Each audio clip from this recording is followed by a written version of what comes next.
不動産屋さんの怪談です。この話は以前外食業の会社にお勤めだった K さんがそのデリバリーピザ部門の方から意見交換会の打ち上げで聞いた体験談です。その方を仮に泉さんとしておきます。泉さんは大学生の時に大手レストラン業の会社が経営するピザの店舗でアルバイトをしていたそうです。バイトを始めたばかりの頃は主にピザの配達係を任されていました。ある日のこと、いつものように配達を頼まれたので、焼き上がったピザを箱に詰めてバイクで配達先に向かうことになりました。その配達先はお店からバイクで10分ぐらいのところにあるマンションの部屋だったそうです。泉さんは温かいピザを持ってマンションのエントランスのインターホンでお客さんの部屋番号を押して呼び出しました。今はそれが何号室だったか残念ながら泉さんはよく覚えていないそうです。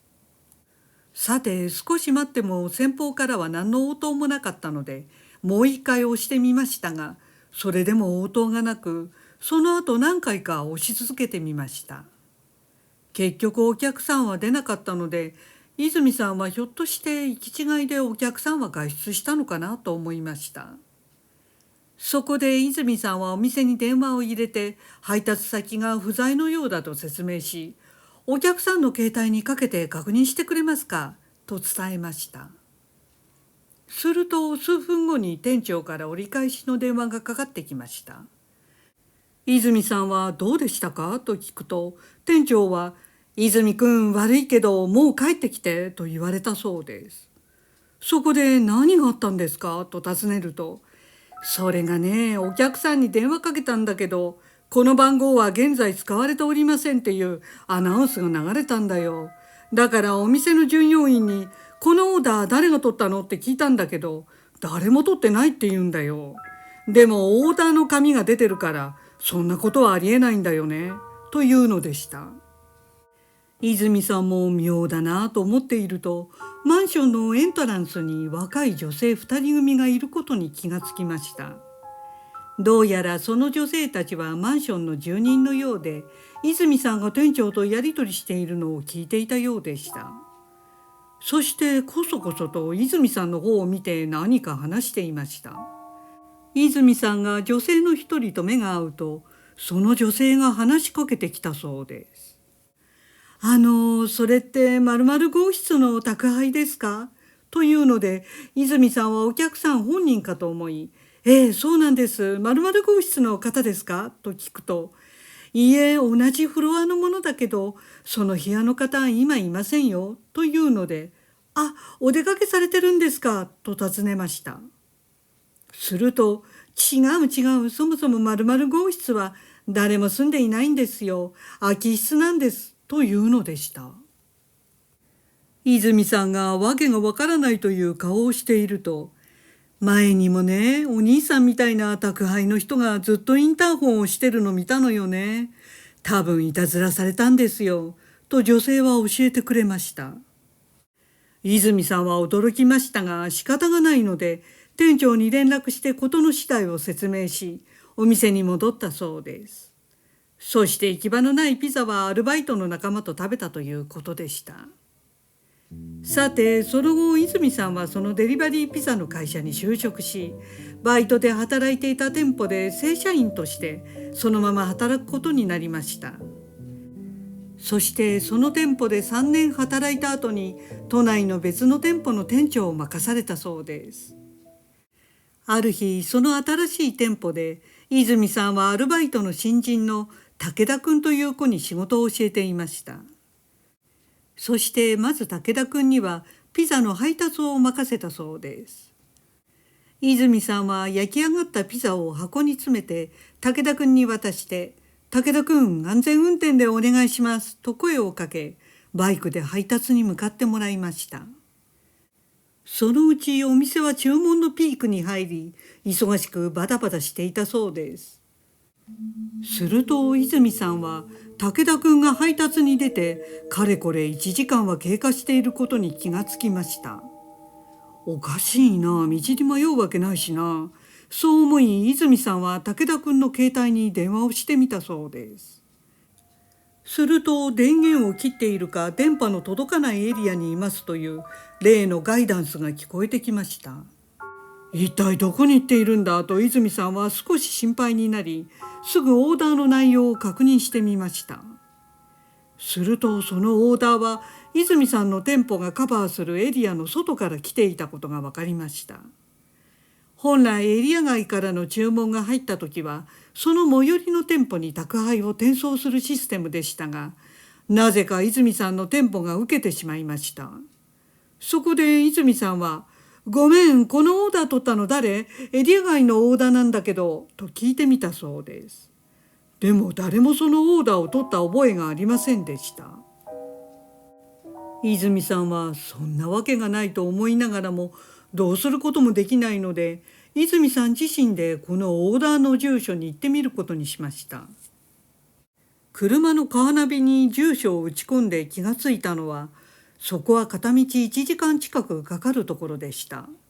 そこで泉さんは武田くんが事故にでも遭っているのではと嫌な予感がし、急いで車を走らせました。しばらくして泉さんはおやと思いました。そんなに頻繁に通る道ではなかったのですが、この道は以前来たことがあると思ったそうです。そして「ああ、あの時の」と気がつきました。それは以前アルバイト時代にいたずらで宅配させられたあのマンションに向かう道だったのです。さらにカーナビの案内に従っていくと、やっぱりいたずらされたあのマンション、そこに到着したそうです。そして泉さんはマンションを見て困惑しました。そのマンションの周りはぐるりと工事用の特設フェンスが設置されており、フェンスには解体予定の告知が書かれた看板が貼ってありました。泉さんはどういうことだと思いました。すぐフェンスの周辺を調べると、泉さんの店舗の宅配用バイクが止まっていました。ですから武田くんがここまで来たことは確かでしたが、一体どこに行ってしまったのかと泉さんは思ったそうです。するとそのバイクの近くのフェンスが少しだけ開いていたので、泉さんはまさか武田くんここから入ったのかと嫌な予感がしました。おとなしい真面目なマニュアル通りに動くタイプの子でしたので、あり得ると思ったそうです。そこで解体予定の立ち入り禁止のマンションですから、泉さんはすぐに近くの交番に行き、従業員が解体工事予定の建物の中に入ってしまったかもしれないと事情を説明しました。すると警察官はすぐに管理会社に連絡してくれたそうで、しばらくして管理会社の人が駆けつけてくれました。そして警察官2人とその管理人とで武田くんを探すためマンションの中に入っていきました。しばらく泉さんが心配しながら待っていると、2、30分ぐらいして彼らが戻ってきたそうです。すると警察官2人に両肩を支えられながら武田くんがよろよろと歩いてきました。泉さんは一体何が起きたのかあっけに取られたのですが、武田くんは朦朧とした感じで声をかけても無反応ですぐ話せる状態ではありませんでした。そこで一旦交番に行き、少し休ませて落ち着いたら武田くんから何があったのか事情を聞くということにしたそうです。さて我に返った武田くんから聞いた説明はこうでした。武田くんはお店で宅配を頼まれて住所を確認したとき、確かにいつもよりちょっと遠いなと思ったそうです。それでも仕事ですから住所のマンションに向かいました。するとそこは普通のマンションで、武田くんがエントランスで部屋番号を押すとインターホンからどうぞという声が聞こえ、玄関が開いて中に入れたそうです。そこでエレベーターに乗り込み、目的の部屋のある階で降りて、その部屋の前まで行きました。するとその部屋の扉はすでに開いていて、奥さんらしき女性が待っていたということでした。武田君の話はおかしな点だらけでしたが、警察官や管理人さんはとりあえず静かに聞いていたそうです。そして武田君が言うには、その奥さんにピザを渡すと、ちょっとこっちに来てと中に入るように言われ、お酒を飲まされて誘惑されたということでした。その後もずっとお酒を勧められて、いつの間にか部屋の中で寝てしまったという、そういう説明でした。最後まで聞いていたその場の全員が、いやいや武田君、それはありえないという顔をしていたそうです。まずマンションは解体工事予定で、フェンスに囲まれて看板も出ているので、誰が見ても中に入れないのは一目瞭然ですが、なぜフェンスをこじ開けて中に入ったのかと聞くと、武田君は普通に人が住んでいるマンションでフェンスなどなかったというのです。また管理人の話では、解体予定ですから当然電気が来ていないので、インターホンやエントランスの自動ドア、エレベーターが動くはずがないということでした。さらに誰も住んでいない空っぽのマンションですから、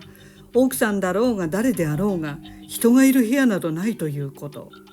そして重要な点は、全室鍵がかかっているそうで、そのドアが開いているということもないということでした。これらの説明を聞いて武田君は愕然とした様子で、インターホンも自動ドアもエレベーターもすべて正常に動いていたと言い張りました。そして武田君は、本当に部屋のドアが開いていて奥さんがいたんです。それで無理やり中に連れ込まれたんですと必死に訴えたそうです。ところが実際に警察官らの話はこうでした。泉さんから連絡を受け、管理人に手動で入り口を開けてもらい、警察官2人と管理人でマンションの中に入っていきました。